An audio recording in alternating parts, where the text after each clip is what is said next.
The diagnosis of epilepsy is expected to have an impact on the individual with epileptic seizures and their family, because when you have seizures, you go through a process where you lose predictability of your life, because seizures can occur out of the blue. And even when we start treatment for the seizure disorder, there is always the fear that a seizure may recur, and it is impossible for us to know when it's going to recur or if it's going to recur. And this does not only impact the patient, but it impacts family members. And sometimes the impact is way greater among the family members, particularly parents, in the case of children or spouses. And so part of processing the diagnosis of epilepsy in, implies that you have to come to terms with this reality, and that you have to be aware that you're going to feel anxious for a period of time, and have the concern for which you may want to be very open about those concerns and fears among the different family members and with your doctor.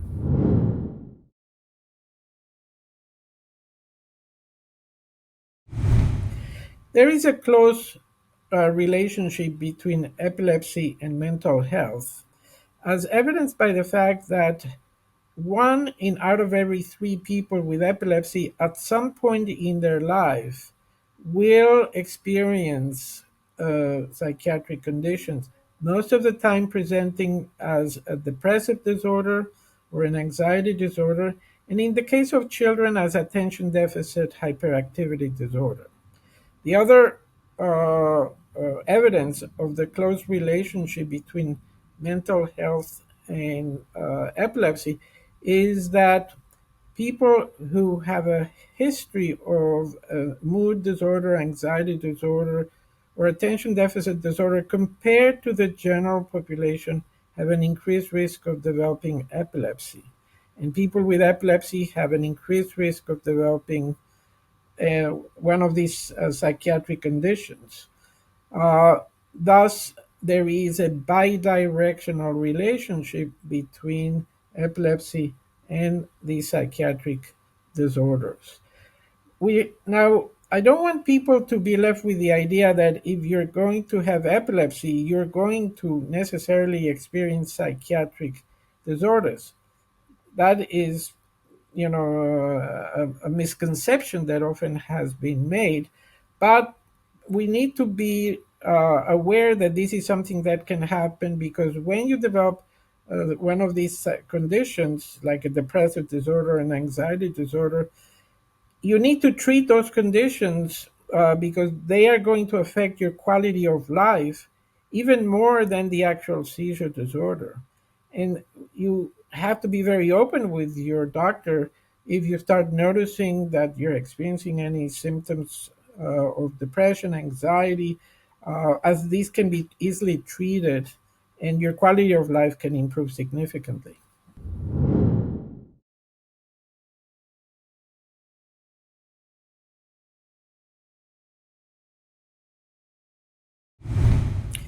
I think the answer is both. The causes of psychiatric phenomena in people with epilepsy is a result of psychosocial issues, the reaction to the diagnosis of epilepsy, the adjustments that sometimes people with epilepsy have to make that requires a change in their activities, their job, their inability to drive, and therefore they become dependent on others. Uh, and Then there is the impact of the epilepsy that can increase the risk of developing, we had said, episodes of depression, anxiety, sometimes psychosis. Uh, then there is the family psychiatric history, which increases the likelihood or the risk that an individual with epilepsy may experience psychiatric conditions.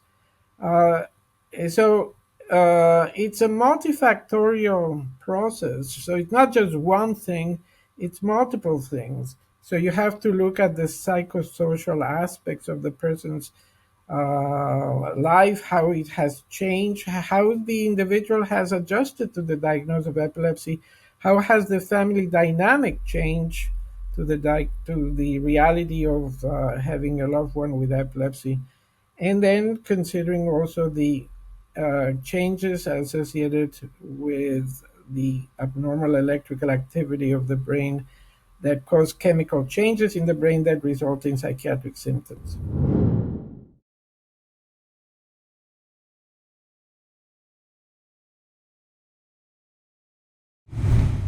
Well, I think it's very important to consider both possibilities. Um, it's important that when you're started on anti-seizure medication, that the anti-seizure medication that you're prescribed uh, sometimes can have what we call negative psychotropic properties because they can cause psychiatric symptoms. Now, these psychiatric symptoms are more likely to occur in people who have a previous psychiatric history, a family psychiatric history, or a current psychiatric history.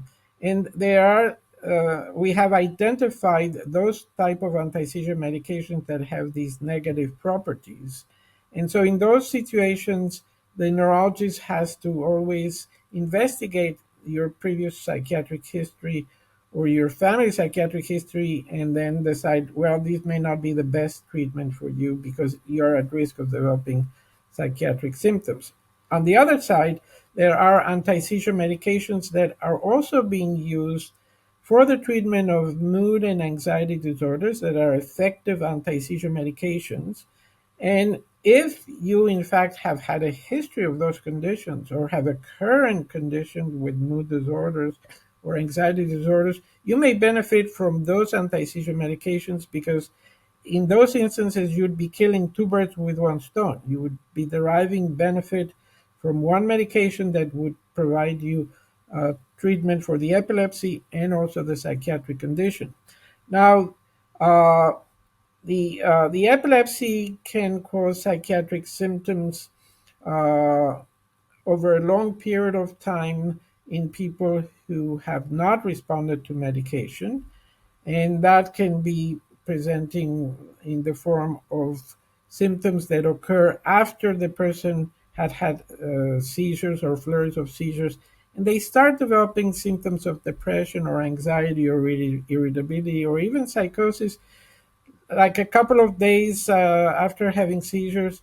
They last 2 to 4 days and then they go away. So that is an example of how the seizure disorder can directly generate psychiatric symptoms.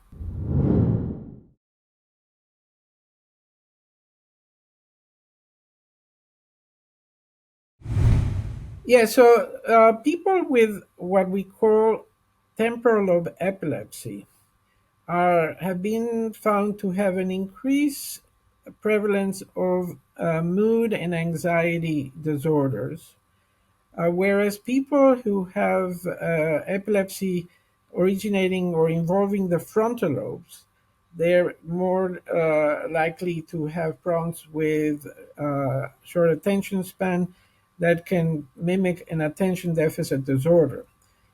Likewise, people that have what we call a generalized epilepsy, and the generalized epilepsy tends to affect the frontal lobes, also can present more frequently with problems with attention span and clinical pictures that are similar to an attention deficit disorder. However, the prevalence of these psychiatric disorders can be seen in all type of epilepsy. So people with generalized epilepsy also can have mood and anxiety disorders, and people with temporal lobe epilepsy can also have attention deficit disorders. Uh, so it's not specific to one type of epilepsy.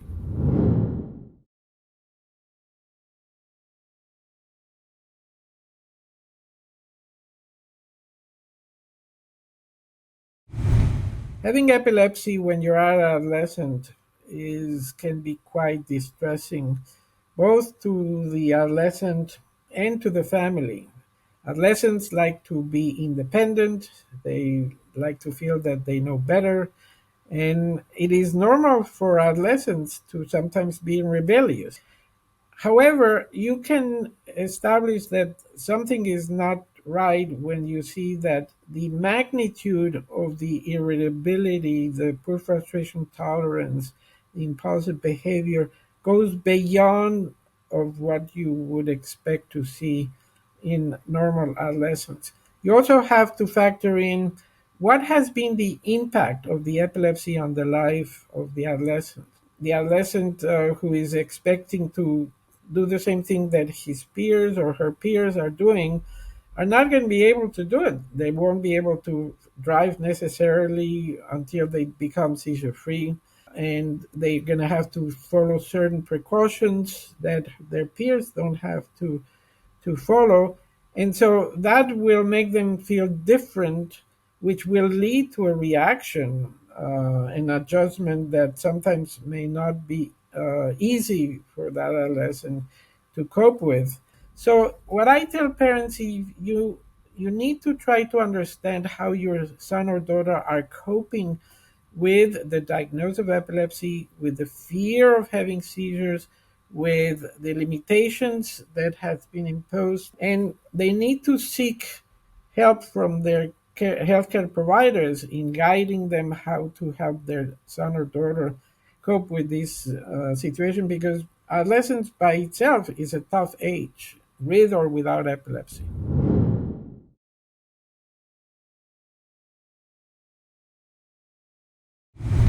So there are very few psychiatrists, unfortunately, that dedicate themselves to treating people with epilepsy. And places where you're more likely to find them is in epilepsy centers. However, most psychiatrists can actually treat psychiatric disorders in people with epilepsy. In fact, treating psychiatric conditions in people with epilepsy is often easier than in people who don't have epilepsy. For example, in people who suffer from major depression without epilepsy, if you treat them with an antidepressant medication, the first antidepressant medication can result in the total remission of symptoms in only 30% of patients. In people with epilepsy, the first antidepressant can result in total remission of symptoms in 60% of cases. So, treating psychiatric conditions in people with epilepsy is not that complicated. And as I said, I think it's easier. And they also respond well to cognitive behavior therapy or other types of psychotherapy.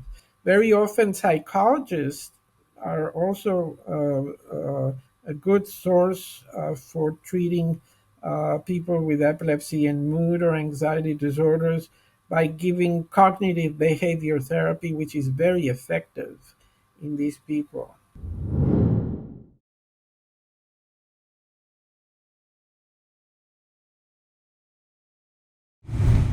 The reality is that most antidepressant medications, the vast majority, when used at the therapeutic doses, are very safe in people with epilepsy and can and should be used in patients with epilepsy that need to be treated with those medications. There are very few antidepressant medications that can worsen seizures, but even in those circumstances, the fact that they can worsen seizures may not have an impact on the people with epilepsy because these people are already taking anti-seizure medications.